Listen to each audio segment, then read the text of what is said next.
Right ఇక TPCC chief Mahesh Kumar Goud మీడియాతో మాట్లాడుతున్నారు. లైవ్ లో చూద్దాం. విజ్ఞప్తి చేస్తే ఆ ఎయిర్పోర్ట్ వస్తే కూడా అక్కడ కూడా రాజకీయం, కేసీఆర్ని రాష్ట్ర ప్రజలు మర్చిపోతున్నారని తెలిసి వారి కులానికి చెందినట్టు రామ్మోహన్ నాయుడుని తీసుకొచ్చి హైదరాబాద్లో ప్రెస్ పెట్టించి కేసీఆర్ని పొగడే ప్రయత్నం చేస్తూ ఉంటే కిషన్ రెడ్డి గారు ఏ స్థాయికి మీరు దిగజారుతుందో ఒకసారి అర్థం చేసుకోవాలి. కేసీఆర్ సామాజిక వర్గం చెందినట్టు నాయకుని తీసుకొచ్చి మేమే ఇచ్చామని గొప్పలు చెప్తూ ఎయిర్పోర్ట్లు ఎవరు ఇస్తారండి? ఎయిర్పోర్ట్లు ఎవరు ఆధీనంలో ఉంటాయి? కేంద్ర ప్రభుత్వం ఆధీనంలో కదా. ఎన్నిసార్లు మొరబెట్టుకుంటూ వచ్చింది, ఎప్పటి నుంచి పెండింగ్ ఉంది ఎయిర్పోర్ట్ వరంగల్ది. ఇవాళ ఆదిలాబాద్ది పెండింగ్ ఉంది, భద్రాచలం పెండింగ్ ఉంది, కొత్తగూడెం భద్రాచలం, నిజామాబాద్ పెండింగ్ ఉంది. ఎందుకు మీరు దీని మీద చొరవ చూపట్లేదు? ఎయిర్పోర్ట్స్ కేంద్ర ఆధీనంలో ఉంటాయి.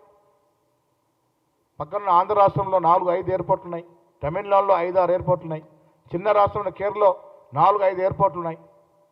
ఇంత పెద్ద రాష్ట్రం తెలంగాణకి ఎయిర్పోర్ట్లు అవసరం లేదా? ఆ అవసరాన్ని ఎందుకు గుర్తించట్లేదు మీరు?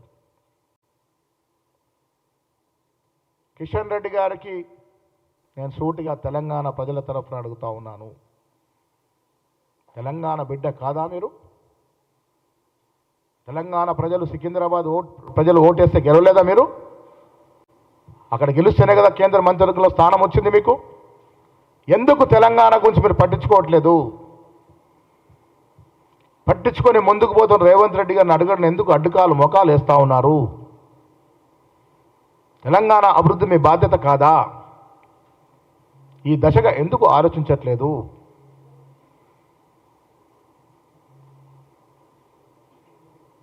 అడుగడుగున అభివృద్ధిని అంటుకుంటున్న కేసీఆర్ గారిని, కిషన్ రెడ్డి గారిని, వారి యొక్క కార్యక్రమాల్ని రాష్ట్ర ప్రజలు గ్రహిస్తూ ఉన్నారు.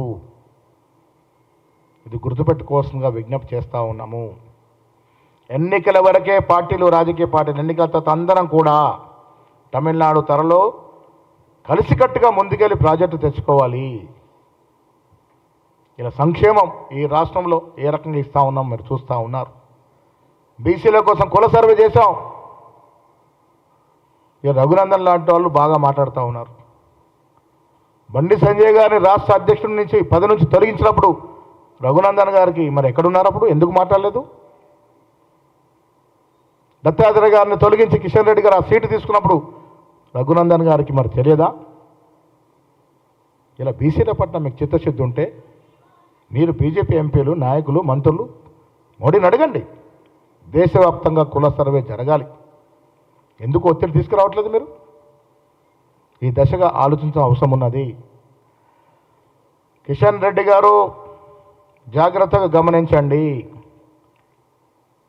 మీరు తెలంగాణకి రావాల్సిన ప్రాజెక్టులు, తెలంగాణకి రావాల్సిన నిధులు, తెలంగాణకి రావాల్సిన సంక్షేమ కార్యక్రమాలని ఏ రకంగా మోకాలు అడుగుతున్నారో తెలంగాణ ప్రజలు చూస్తూ ఉన్నారు. ఇప్పటికైనా దాన్ని మార్చుకొని తెలంగాణ అభివృద్ధి మీ తోడ్పాటు ఉండే విధంగా చూసుకోవాల్సిందిగా కిషన్ రెడ్డి గారిని మేము సూచిస్తూ ఉన్నాం.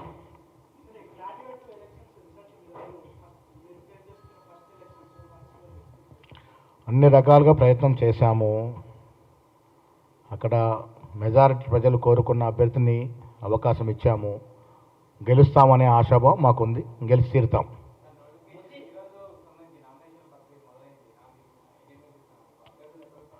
ఇంకా 2-3 డేస్లో దీని విషయమై చర్చలు ఉంటాయి.